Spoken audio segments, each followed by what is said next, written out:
Welcome to Remarkable Retail Podcast, Season 10, Episode 7. I'm Michael LeBlanc. And I'm Steve Dennis. Our special guest on the show on this episode is Ashley Kechter, Global President of Fabletics, a fascinating activewear brand launched in 2014, a vision to fuse fashion and activewear, innovative membership model, millions of subscribers, and now 100 stores and growing. Proprietary fabrics, obsession about quality, and a really accessible price, which Ashley talks about as a big factor. And such an interesting interview, Steve. It's such an interesting mix of innovation, value, celebrity. Now, potentially a textbook study into brand expanding through physical retail.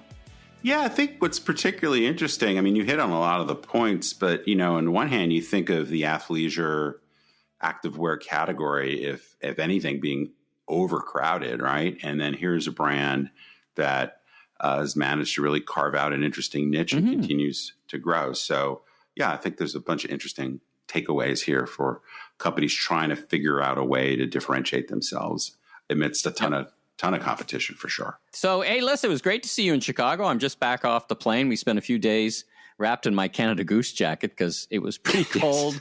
It was a little brisk. A little brisk, but nice and warm in the Canada Goose jacket. I had deep dish pizza, Chicago deep dish pizza with a side order of a CPR manual. And some recommendation with a good cardiologist comes with every deep dish pizza. Boy. And some great retail. And if you haven't been yet, or maybe you've visited once or twice, go to our YouTube channel. You'll see some fun shorts that I shot in various remarkable locations: Starbucks, Roastery, On, Aritzia, Rivian, Canada Goose, and your favorite Chicago donut store. Anyway, we're having fun. Yes. So shout out. And by the way, the best donuts I've ever had. So I don't know if it's just Chicago or whatever, but they were really good donuts. So you got to go to the YouTube site to figure out where to get. That's right. A little teaser. A little teaser. So great to see you, my friend. Let's get right to the news. We got lots of it. Brought to you by our friends at Celonis, enabling process intelligence to make business processes work across systems, departments, and organizations. Try it for free at celonis.com. That's CELONIS.com. All right. The buzz in retail this week has been this new deal, and it's been a big week for the whole Saks Neiman's deal. Lots of stuff going on right in your backyard as well, and I know you're close to it because of your work history, your retail history. So, What are you thinking, and what's your observations about the deal? Yeah, there's been a lot, and as you point out, Neiman Marcus is such a fixture of the Dallas community. So some of the news is really rocking the world here. So it's been about 10 or 11 days, I guess, now of various pieces of news.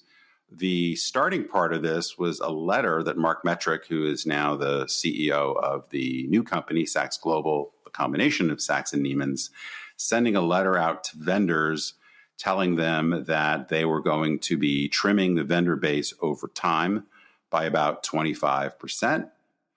They would be moving from 30-day payment terms to 90 days. And as I believe we've alluded, and some of our audience may know, Saks, prior to the deal, was having some issues paying vendors.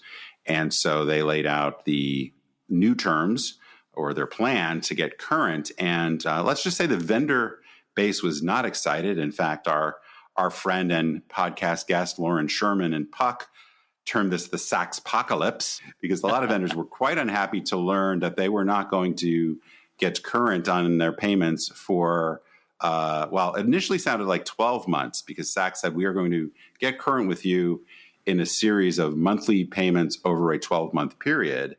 But then they also added that 12-month period isn't starting or not kicking off until July. So they're now looking at almost 18 months before they get current. So that kind of set a little bit of a frenzy. And then some of the Dallas specific news was that Saks Global, the new company, announced that they would be vacating the newish Neiman's headquarters. So Neiman's moved most of their offices to an office tower here, got some deals from the city. They moved about 18 months ago, but then Saks said, no, we're out of here. So that's probably going to result in some legislation. So just as that news was kind of settling in, the announcement came that some people think of it as the original Neiman Marcus store. Technically, it's not. The first store, which opened 118 years ago or something, burned down. But the newer store, like early 20th century, downtown store would be closing. Now, some people got the sense that it was a Saks decision to exit that location. It's actually a very complicated lease situation, and Saks apparently was actually trying to stay there, but they couldn't reach terms with one of the lease holders. So if you're interested in that story and want to go down a rabbit hole, we'll put the link in the show notes. But anyway, it's not fair to completely blame Saks for that store closing. Now, I would say that I know from being at Neiman Marcus, actually my office was in that building, that has not been a highly productive store. A lot of history, but it's not a very significant store in the scheme of things. And one of the biggest Neiman Marcus stores, the store at the North Park Mall, is just up the road. So you could very easily imagine most of those sales transferring to that store. But anyway, that really shook things up. Iconic, though, right? It's a pretty iconic store in the fleet, though, right? Well, there's so much history here. You know, Neiman's is kind of the original luxury department store, 100-year plus history there. A lot of people would go to the Zodiac Room, which is the restaurant for the holidays. So yeah, lots and lots of history. And a lot of people, of course, in Dallas have touched Neiman's in some ways, working there, shopping there, et cetera. So the historical significance of it is quite high. So in any event, that store will be closing, I think, in April. Now, on the positive side, actually, I'll mention one other negative thing, which is a little bit inside baseball, but there's a salesperson in the Neiman's Beverly Hills store who I got to meet when I worked there named Catherine Bloom, who's kind of the salesperson to the stars. She was by far the highest grossing salesperson. I am familiar with what some of her numbers were, but I'm not going to share them. But let me just say that many department stores would like one of their stores' volume to be half of what Catherine would sell out of that store. Well, in any event, Nordstrom poached her away from Neiman Marcus after her being there 30 years or something. I can't remember the number. And she is going to set up in one of the Nordstrom local stores in the LA area. So that's kind of interesting, something to watch to see how that develops. But anyway, just to put a little positive spin on the story, which I do think shows Saks' commitment to maintaining the Neiman Marcus brand and investing in the business, they are planning to spend $100 million to redo, update, et cetera, the North Park store. So that store is likely a $200 million plus revenue store. It's in one of the top malls in the country.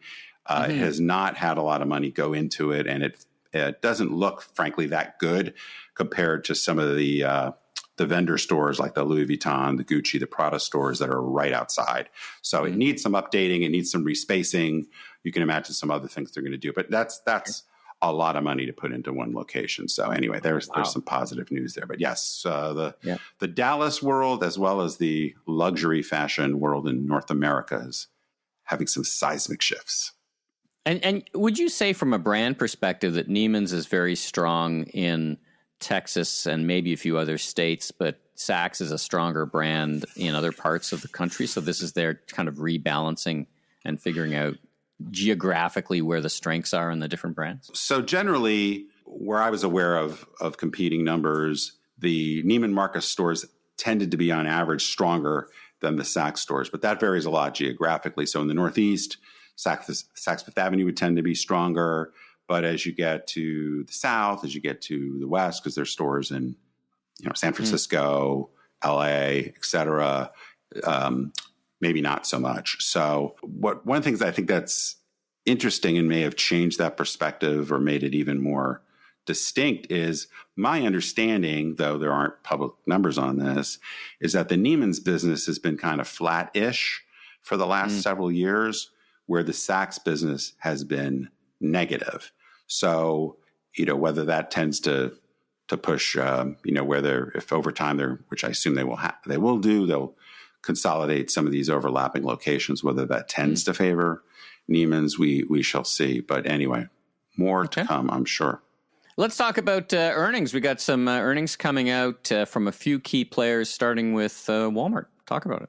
Well, yeah, Walmart was the big one. So we're now, the earnings from the major retailers will be coming fast and furious because we're really getting those that had the January ending quarter, which, as I think I probably said last week, I think is really a good way of looking at the whole holiday, because you got November, December, and January. January being a time with, sorting through returns and clearing out holiday merchandise and people redeeming gift cards. So very good report from Walmart for the most part. They had really solid sales, 5% plus growth, strong profitability, the ads business growing. Everything looked great, and really continues this idea of the great consolidation where, because we already heard from Amazon, we're about to hear from Costco. I suspect Costco will have above average growth. So we're seeing more share concentrated among the big three. But, and it was a big but, as we like to say, they warned that they think the sales growth is going to slow considerably. So they're expecting more like a 3 to 4% growth rate. And they said that they really couldn't figure out what was going to happen with tariffs.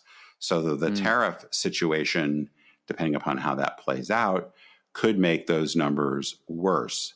And that kind of caused a Wall Street freak out, which perhaps people have heard about by now, where the sales took a big hit, or the shares took a big hit. Now, to be fair, the Walmart stock has done really, really well and is still up a lot in the last year. So even with this minor pullback, but I think the broader a big long good run, right? A big long good run, both on the stock price and on sales, right? Like it's been a lot of years. Eventually you're going to max out. Maybe both things are happening at the same time, right? You're kind of at the end of a long positive cycle, and now you've got some economic uncertainty into the mix, maybe. Yeah. Yeah, but I think, they are, and we've seen some data that supports this. They're seeing declining customer sentiment, some sense that there's been some doom spending and higher credit balances. So just the general uncertainty we've been talking about for the past month or so. So I think when you add that all up, they, like Amazon in their report, said they feel the need to be a bit more cautious, as well as just to say, we're not that clear on how this is all going to sort out. So with Walmart, importing quite a lot from China, but also other external markets which may be hit by tariffs. It's a bit of an uncertain picture, but overall, their performance continues to be quite amazing. Right. And they've got their own flywheel going now with the membership and with ads and that kind of stuff. Yeah. Now, I up here in Canada, there's tremendous consumer uncertainty because of tariffs and the impact on the Canadian economy. I got to think that's a fairly esoteric thing in the U.S., but I hear lots of job losses. At least I see them in the news, kind of the doom scrolling. Oh my God, a lot of people seem to be losing their job. Maybe I know somebody, maybe I don't. Do you think that has it's a dent in confidence at that broad a level, do you think? Well, yeah, I think when there's been a lot of government job losses and more coming.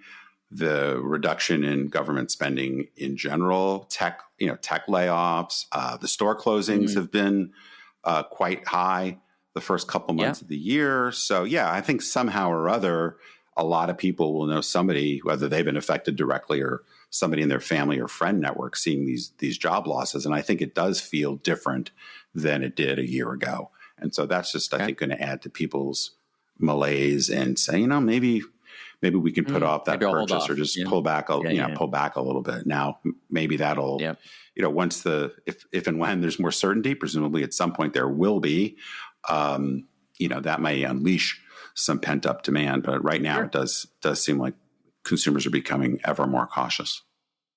Let's talk about Wayfair. We've talked about them off and on. We're not huge fans of the business or the business model. Their results are reflecting, I guess, what we've been saying for years. Talk about it. Well, on the good news side, they are making progress on cutting their losses, but their revenues really continue to go nowhere. Now, on the one hand, as we know and we've talked about, the home market is pretty challenging. So there's no doubt that they're in an environment that is difficult to really grow the top line.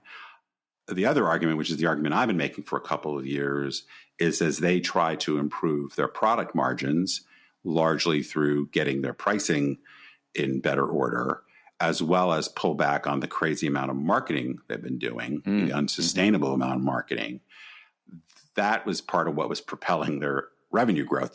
Unsustainably low prices and unsustainably high marketing, was driving their double-digit sales increases for a long time. Keep all the returns kind of stuff. Yeah. Keep the returns. So it's even send it back to us. We don't care. Yeah. So it's a little bit hard to tell how much of this is just the underlying weakness in the business model and how much of it is really the macro forces. And I would say it's a bit of both. But the reality is they still continue to lose a lot of money. And I think if they can't get the top line going, it's not clear when they get to any kind of sustainable profitability. So, more news to come there. But they're, I'm sure, also just kind of caught up in this consumer malaise as well, notwithstanding just the general issues in the home market. Let's go to the other end of the spectrum, so to speak, from Walmart and a bit from Wayfair into luxury. Hermès continuing to post good news. This is one of the more unbelievable stories, but maybe it's quite believable because of what Hermès does. But, here's an example. I talk about this idea of special, not big, of really improving your aim, being, getting narrower in your customer focus, but really being important to the customers you serve. So Hermès has been executing beautifully. I don't know what the exact number, I don't know that they've ever quoted it, but the vast majority of their sales have to come from the top 0.5%, 1% of incomes because their product is so expensive. But they just continue to put a peak on top of the peak, 15% sales growth. So when we're talking about a lot of these luxury players having a hard time even getting to flat sales, we talked about Gucci last week, going the totally opposite direction. Hermès, great sales growth, incredibly profitable. They also announced that they are giving all their team members worldwide I believe it's a 4,500 euro bonus.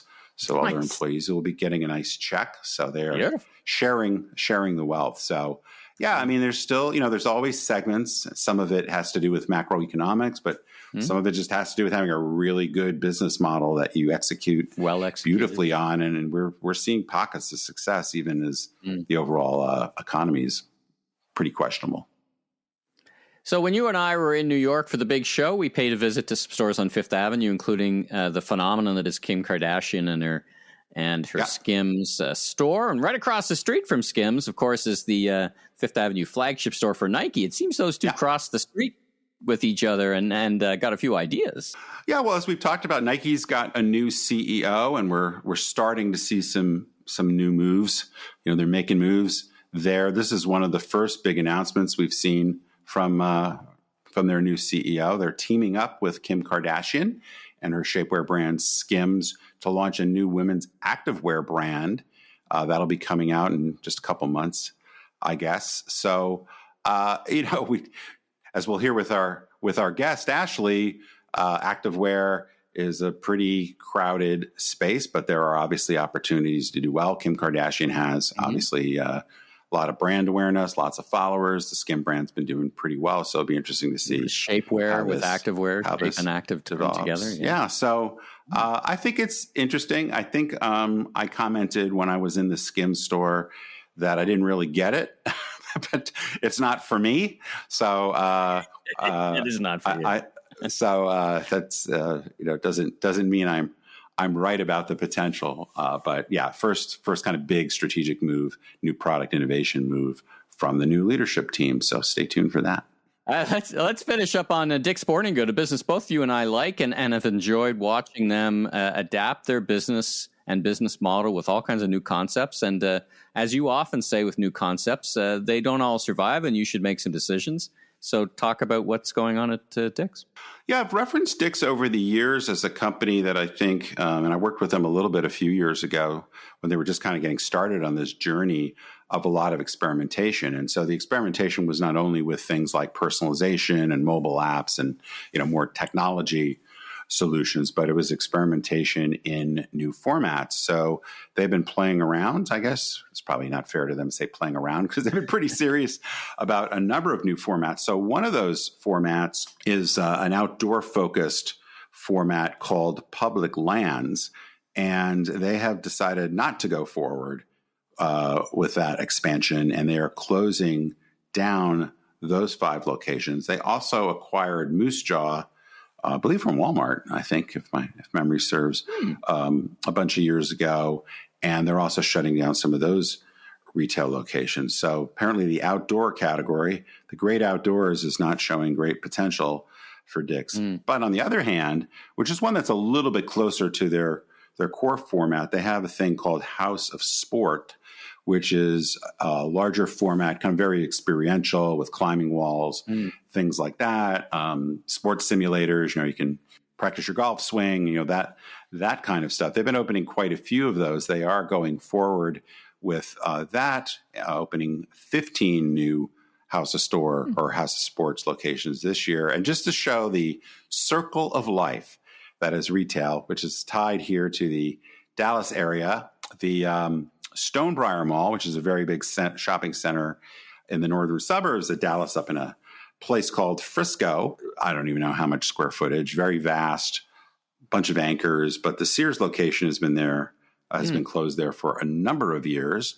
So that puppy is going to get bulldozed, and House of Sport location is going to be appended to the Stonebriar Center. So, as we see these malls get repurposed, there are a few tenants like Dick's, like Primark, Equinox Fitness. There's some of these formats that actually are like, we wouldn't mind being in a regional mall. We don't necessarily have to be in an off the mall, TJ Maxx kind of location. Yep. So I think this is actually quite encouraging for some of the mall operators, because these stores are, 100,000 square feet or something like that. So they'll have an exterior entrance as well as the interior connection to the mall. So that's an encouraging sign. And I think Dick's keeps finding ways to grow, and they're stepping on the gas with that format.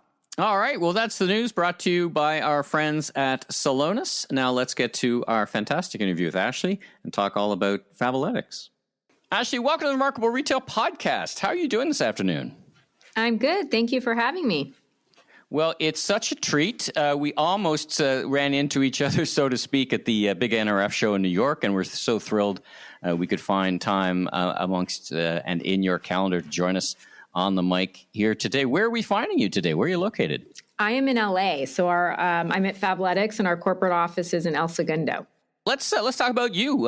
Tell us about your background and your professional and personal journey and what you do for a living. Yeah, so my background's heavy consumer products. I spent 15 years at Gap Inc. brands across 2 different, periods of time. And then I spent 7 years at RH. Most of my experience has been building out that general management experience, leading full brand P&Ls, but I started in product creation, so anything touching inventory management, buying, merchandising, and then worked my way up through various roles at both Gap Inc. and then RH, expanding into marketing, e-com, and building out the digital experience. And then, spent a brief period of time at a Australian-based lingerie brand, Honey Birdette, and then found myself here at Fabletics almost 2 years ago, leading the brand as brand president. Let's talk about Fabletics. I imagine that many of our listeners will have at least some familiarity with the brand, but could you just give us kind of a sense of how the brand got started, a little bit about, kind of the scale and scope, and, those sort of just facts about the brand, and then we'll talk a little bit more about strategy and growth and those great things. Absolutely. So Fabletics was founded just over 11 years ago. We have 3 founders, so Ginger Ressler, Dawn Ressler, and Adam Goldenberg. Ginger, I would say, inspired the brand as a former D1 track athlete. And so at the time when Adam, Dawn, and Ginger were kind of dreaming up what they wanted their next brand to be, they were looking at an activewear space that was pretty basic in terms of a sea of black and gray leggings, not a lot of fashion. And then it was hard to find a legging under $100. And the market was pretty much dominated by Lululemon. And so they dreamed up a brand that would play in more fashion-forward, fun activewear that had a bit more energy and accessibility to it in the price point. And then they launched the brand with a membership model, which is unique to Fabletics. And it's one of the only brands, or I think pretty much is the only brand that offers this unique hybrid approach where you can shop as a traditional retail shopper. You can buy it like any brand you see in the market today, or you can become a member. And so we really try to drive that purchase into membership, given that we can offer our consumer a lot more value if they are a member within the brand. So that's how the brand was founded. It's part of Textile OS, which is the parent company, and they've got several other brands within the portfolio that have a membership aspect. And so they brought that to bear for the athletic space. And you mentioned you've got, I think you said 100 stores. Could you talk a little bit about the evolution and maybe the interplay between physical and digital and how you see that evolving? Yeah, so, the brand started online. The lion's share of the sales are still heavily digital. So the brand is almost 900 million, and I say on the path to be at least $1 billion within the next year to year and a half based on how we're growing. And we still drive a lot of sales through our digital channel, but over the last 5 years, there's been a heavy transition into physical retail. And so we've got 100 stores today. We're opening between 15 and 20 a year. And that is our fastest growing channel in terms of revenue growth, just knowing that we started digital and then moved into retail. And so that, in addition to expanding in wholesale and international, those are where we're really driving growth for the brand. And then we're continuing to innovate on the e-com side because it's where we started and where we have a large chunk of our business. And so that's still a really critical part of our growth. And we're still growing meaningfully in e-com, but we started there first. And so I think different from many players like Lululemon or Athleta, where they do a larger chunk of their sales in store, we're kind of the inverse and are building our retail experience out pretty aggressively over the next several years. So could you talk a little bit more about that? I mean, you touched on a few things, but as much as activewear, athleisure, I guess whatever we want to call it, has been a growth area for, I guess, I don't know, over a decade now probably, it's still a pretty crowded field. Can you just maybe give us a little bit more insight as to what you think makes Fabletics remarkable and how that's really driving your growth, has driven your growth, I guess, over the last few years, but you expect it to really take things to the next level over the next several years? Yeah, so I think there are a few things that make Fabletics stand out. I spoke to the e-com piece. We drive a lot digitally, and I think a lot of the other brands play a little bit more in that retail space where we really have a loyal consumer. Membership is probably the most distinguishing factor in our model versus all of our competitors because we have a monthly membership program where you pay a monthly fee if you so choose, and that affords you $100 worth of merchandise each month. And so I think that is one of the biggest competitive advantages we have is because we have this membership model that with over 2 million members, we have a customer coming back the first week of every single month to decide if they want to pay that month or not. It brings a lot of traffic and predictable traffic into our site every month. And it gives us the opportunity to speak to the consumer with new flow or different marketing messages to grab that purchase. And I think that's different from most e-com businesses where you're lucky if you get the consumer coming back 2 to 3 times a year. And we've built this model where we've got very loyal members. They are coming back every month. If they're not, they're choosing to make the monthly payment because they want their credit at some point. And so that gives us recurring revenue. And then because of it, we can offer a much more accessible price than what our competitors are offering. And so it's hard to find product as high quality as ours at the price we're offering. Like we have product equally, if not better, as our competitors in terms of Lulu and Vuori and all of the other competitors out there. We can go head to head on our product quality and the features that we offer and the performance function that we offer, but we can do it at a much more affordable price. And that's because we've got this recurring revenue through our membership model. And so I think that is one of the biggest advantages that sets us apart. And then I'd say the other element of our product offer is that we do play more intentionally into fashion, into print, where I think some of the competitors that are out there, they'll offer a wide color range, but you don't have as much fashion in terms of the print and taking a bit of a bolder stance on the design elements in that regard. And so I do think that is another piece that sets the brand aside. Very interesting. Yeah, very interesting. Ashley, when I think of your brand, I think of Kate Hudson and I think of some celebrities. So could you talk to the role of celebrities in the brand architecture? And maybe that connects to what you were talking about at the NRF Big Show when you're talking about social proof. I don't know if that's a cousin of social proof or connected in some way. Could you talk to those two things?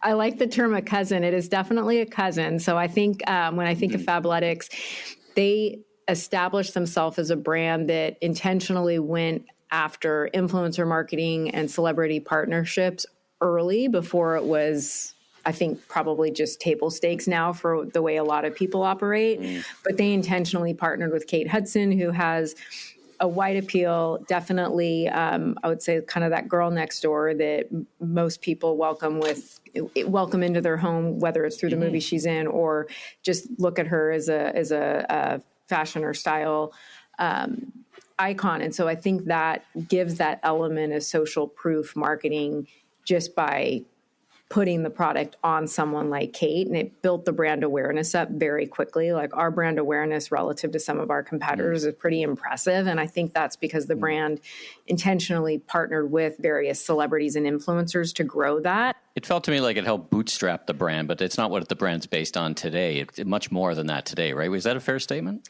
Yeah, I mean, it definitely helped, I would say, drive pretty massive growth early for the brand because of that brand awareness.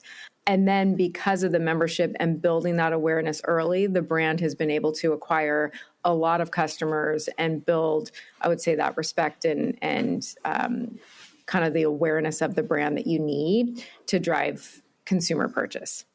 And when you talk about social proof, just for those who may not be familiar with the term as you might use it, just unpack that for us a little bit of, what you were sharing on the stage back in New York. Yeah, so when I think about it, it's a little bit of like someone else putting their seal of approval on your brand or creating marketing messages that help drive confidence in making the purchase. And so what I spoke to at NRF was specifically speaking to TagStar, which is a solution that we are leveraging within our business. And we partnered with them back in 2023 to overlay within our PLP and our PDP different types of messaging that will drive the immediate purchase or the add to bag. And so I think that's how we've been leveraging the partnership with TagStar, where if you go to our PDP, you see a lot of messaging around like to left or back in stock or trending now, things that help drive that confidence to the consumer that if they don't buy it now, it might sell out, or they should buy it because everyone else loves it. And so I think that's the same idea as how we approached it with influencer, which is you've got these influencers advocating for your brand and gives confidence to consumers to purchase it. And the messaging we've been leveraging through TagStar, which we tested in 2023, quickly saw wins and saw, a pretty meaningful conversion uplift. We rolled it out and we've seen great success from that. And so I think for us, it's about how do we leverage those innovative technologies that will inch our conversion up, because every point in conversion is pretty significant.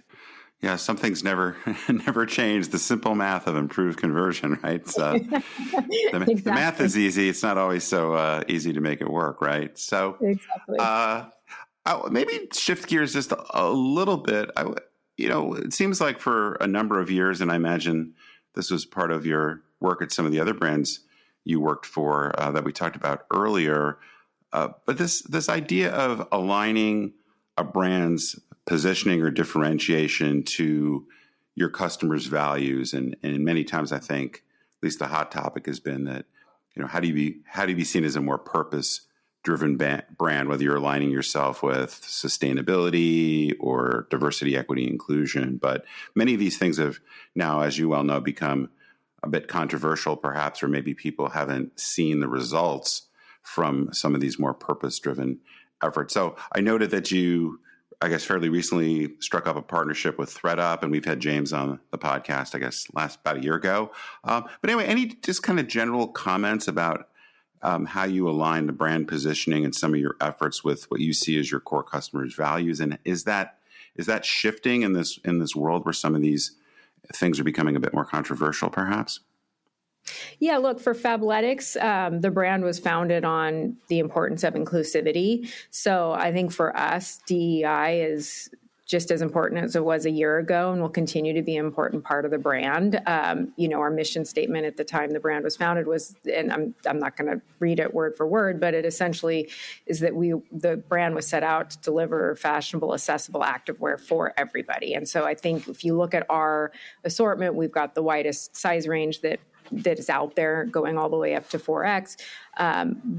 Sustainability has been hugely important for us with recycled materials, having a carbon neutral footprint. And so ThreadUp was one of the partnerships that we did that I think bolsters onto that and enables us to recycle our fashion for longer and, fashion circularity and all of that, coupled with continuing to try to go after product development that goes into more sustainable fabrics and tries to continue to expand upon that. So I think all of those things and maintaining our commitment to doing what's right for the world and sustainability, all of that continues to be important to us. And I think the challenge, obviously, is that as things get more costly, as tariffs come into mix and increase, and most fabrics that you're going after that you're trying to improve sustainability on are new product development in new fabrications, all of those things add cost. And so I think how we've approached it is trying to balance where we can afford to do it, going hard against those ideas, and then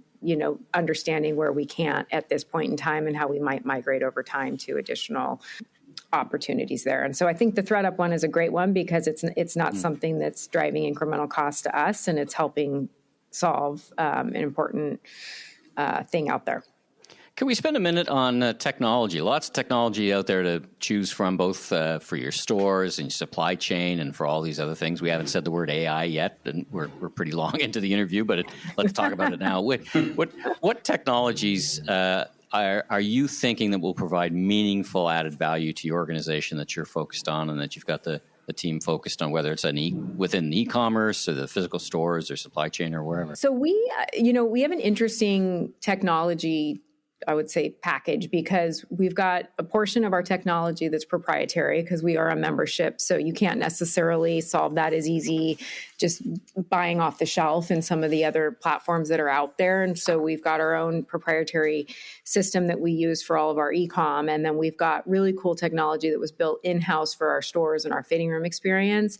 But then we've gone outside in areas like Tagstar or other personalization is another example where we're bringing in a lot of personalization capabilities into this year, where we're doing it with external partners because there's a lot of technology out there that we can bring to bear in our business faster if we partner with someone versus trying to do it internally.